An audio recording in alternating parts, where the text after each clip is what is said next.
साई आदर्श मल्टीस्टेटच्या वतीने राहुरी तालुका असोसिएशनच्या पदाधिकाऱ्यांचा सोमवारी राहुरी फॅक्टरी येथील मुख्य शाखेत सत्कार सोहळा पार पडला। या प्रसंगी संस्थेचे संस्थापक चेअरमन शिवाजी आप्पा कपाळे, विष्णुपंत गीते, योग प्रशिक्षक किशोर थोरात, शिवाजी जाधव, ऋषभ लोढा आदी उपस्थित होते। प्रास्ताविक निवेदक संघटनेचे सल्लागार राजेश मनसरे यांनी केले। विष्णुपंत गीते, योग प्रशिक्षक किशोर थोरात, शिवाजी आप्पा कपाळे यांनी मनोगत व्यक्त करत राहुरी तालुक्यातील सर्व निवेदकांचे कौतुक केले। कार्यक्रमाची शोभा व रंगत वाढवण्याचे काम सर्व निवेदक उत्कृष्ट करत आहेत। प्रत्येक सोहळ्यात अनेकांचे शब्द सुसमनाने आगळेवेगळे स्वागत निवेदक करत आहेत। आम्हास निवेदक सहकार्यांचा अभिमान वाटतो असे प्रतिपादन शिवाजी कपाळे यांनी केले। असोसिएशनच्या वतीने अध्यक्ष बापूसाहेब तनपुरे यांनी सत्काराला उत्तर दिले।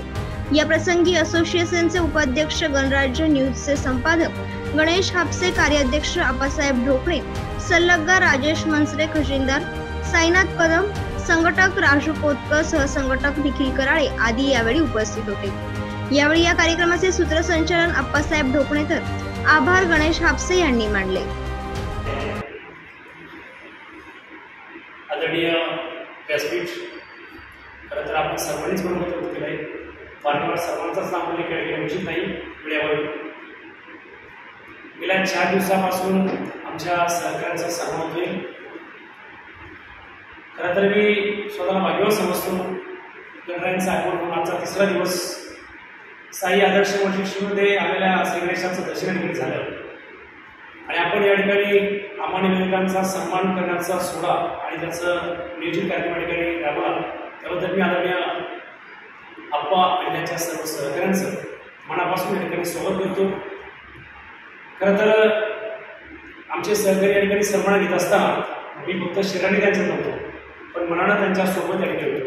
माझा आप्पा नियोजित महिन्यापूर्वीचा प्लॅन ट्रिपचा होता। 60 लोकांना घेऊन मी देवदर्शनाला गेलो होतो आणि त्या देवदर्शनानंतर म्हणजे पाठी आलो आणि एकदम शरीरामध्ये आता त्रास आहे आणि म्हणून अधिक काही बोलता या ठिकाणी आदरणीय आप्पा आपल्याबद्दल अनेकांनी विचार केले। आप्पांची ओळख गेल्या अनेक वर्षापासून आप्पांचं कार्य कर्तृत्व मी स्वतः निवेदक म्हणून काम करत असताना माझी नाण्याची दुसरी बाजू म्हणजे रिपोर्टर आणि म्हणून या 2 अँगलनी मी आप्पांच्या सातत्याने संपर्कात ठिकाणी आलो।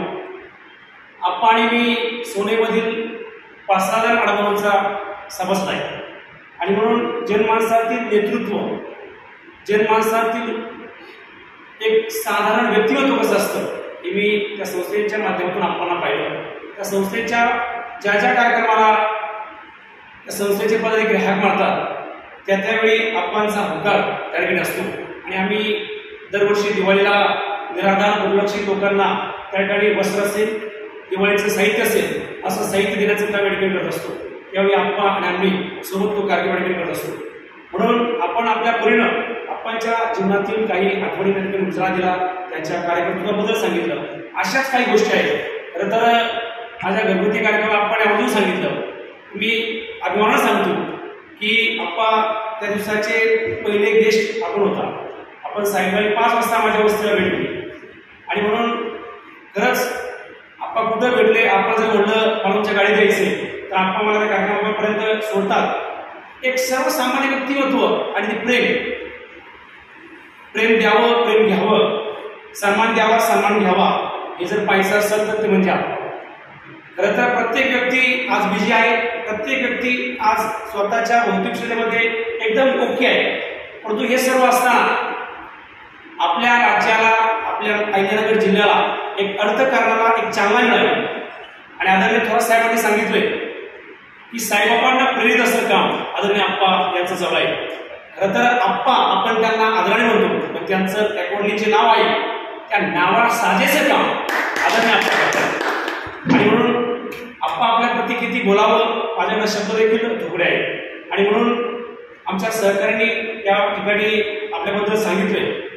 खरं तर आप्पा गेल्या 5-6 महिन्यापासून आम्ही आमचा सोशल मीडियावर ग्रुप तयार केला, परंतु त्याला मूर्त स्वरूप प्राप्त होण्यासाठी आमचा जो बिझी शेड्यूल आहे, आमची कार्यक्रमाची धपळ आहे, त्यामुळे आमचं एकत्रीकरण होत नव्हतं आणि कुठेतरी आपला ग्रुप असावा। मी नगरमध्ये उपसंपादक म्हणून सार्वत्रिक गेल्या 8 वर्ष श्रीकांत जाधव यांच्यासोबत काम केलं आता आमच्या टीममध्ये 2 पत्रकार आहेत, ते म्हणजे श्रीकांत जाधव आणि मी. 4 दिवस मी नसताना त्यांनी हा सर्व एकत्रित संग्रह करून सोशल मीडियाच्या माध्यमातून जगाला सांगितलं की आमचा 4 दिवस कुणी सन्मान केला. आज श्रीकांत जाधव राजकारणात माझी भूमिका होती की मी आता ते घेऊन आणि श्रीकांत जाधव आवाज जनतेचा आणि माझं गणराज्य न्यूज आणि मी ज्यांच्या आमचे जे सहकारी आहेत पत्रकार क्षेत्रातले ते आमचं कौतुक त्या ठिकाणी त्यांच्या माध्यमातून करत असतात. आणि म्हणून एकमेकाला सहाय्य करण्याची भूमिका आपण आता सांगितलं आदरणीय सरांनी की एकमेकाला सहाय्य करून तुम्ही सफलता या व्यक्तीप्रमाणे संघटना म्हणजे अध्यक्ष उपाध्यक्ष हे पद नसून एकीचं बळ आहे. एकीचं बळ जोपासण्यासाठी आम्ही या ठिकाणी आलो. नगरमध्ये कार्यरत असताना मी धर्मदायित्व कार्यालयात बीड सांभाळत होतो आणि धर्मदायित्व कार्यालयात जात असताना त्या ठिकाणी काही आदर्श संस्था आहेत. माझी स्वतःची आजीच्या नावाने इंद्रायणी बौद्धिक संस्था आहे 2015 वर्षाची. या अनेक संस्था ज्यावेळेस पाहिल्या तर यामध्ये काही निवडक संस्था अशा आहेत की त्याचं आदर्श घ्यावा अशा संस्था आहेत. आणि म्हणून कुठेतरी आपल्या निवेदकांची संघटना असावी, त्यातून आपल्या कुटुंबाचा हित जोपासलं जावं. खरं तर निवेदक हा धावपळीचा घटक आणि म्हणून या धावपळीमध्ये कुठेतरी एकत्र यावं आणि एकत्र येत असताना या ठिकाणी आपल्या कुटुंबातील सदस्यांचं हित, सदस्यांची काळजी आणि आपल्या विचाराची देवाणघेवाण व्हावी या उद्देशानं या संघटनेचं एकत्रीकरण झालं. संघटना म्हणजे मोठेपणा नाही, संघटना म्हणजे एकीकरण. आणि म्हणून हे एकीकरण जोपासण्यासाठी आदरणीय आम्ही या ठिकाणी सर्व एकत्र आलो आणि खऱ्या अर्थानं आपण सांगितलं की नगर जिल्ह्याची देखील आम्ही राहुरीच्या नेतृत्वानं या ठिकाणी पुढाकार घेऊन लवकरच तुम्हाला नगर जिल्ह्याची कार्यकारिणी दिसेल. खरं तर राहुरी म्हणजे चळवळीचा तालुका. आतापर्यंत राज्याला दिशा देण्याचं काम राहुरीने केलंय अनेक क्षेत्रामध्ये आणि म्हणून अँकर असोसिएशनच्या माध्यमातून देखील आम्ही एक नगर जिल्ह्याला वेगळी दिशा देण्याचं काम भविष्यात करणार आहोत. यात तीर्मात्र शंका नाही. आपण कायम आम्हाला या ठिकाणी सपोर्ट करता, कायम आमच्यावर प्रेम करता आणि अगदी कुठं जरी भेटला तर आपले सहकारी आपण सर्व आमच्याशी एकदम प्रेमानं त्या ठिकाणी आपुलकीनं आमची विचारपूस करता. यात मला वाटतं दुसरं कुठल्या आम्हाला अपेक्षित नाही. आणि म्हणून आदरणीय आपण खासदार भोकंडे साहेबांच्या संपर्कात आहात, त्यावेळेला आपल्याला भेटायचंय म्हणून मी अधिकचा वेळ न घेता या ठिकाणी थांबतो. पुन्हा एकदा आदरणीय आपल्या सर्व सहकाऱ्यांचं आपलं मनापासून या ठिकाणी